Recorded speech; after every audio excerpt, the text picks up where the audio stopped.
आमची एकच मागणी आहे की ह्या देशामध्ये जो बोकाळलेला भ्रष्टाचार आहे, काही लोकांमागे ईडी लावते ती भाजपमध्ये गेली की ईडी संपून जाते, काही लोकांमागे बीडी लावते ती वडायची झाली की पण संपलेला असतो।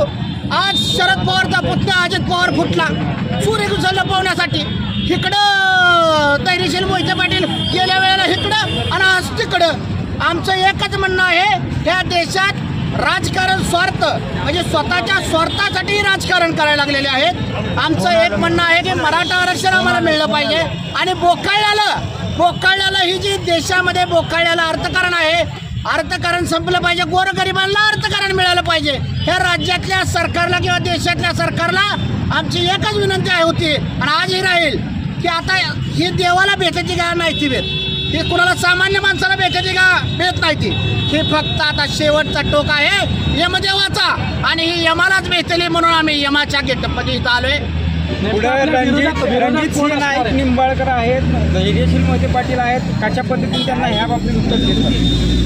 मोहिते पाटलात तर आम्हाला काय देणं घेणार, निंबाळकर तर काय देणं घेणार, आम्हाला आरक्षण दिलं पाहिजे, ओबीसीला दिलं पाहिजे,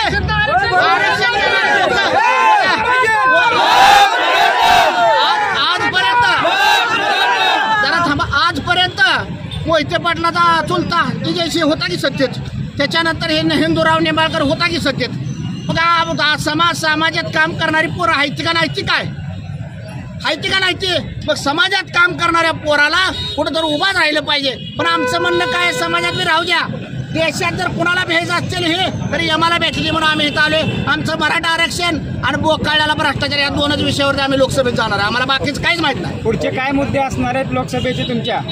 आमचं मराठा आरक्षणासाठी आम्ही दिल्लीत चाललोय आणि बोकाळल्याला आरक्षण थांबवणे, एवढे दोनच मुद्दे आहेत आमचा, बाकी काय आहे मुद्दा नाही आमचा।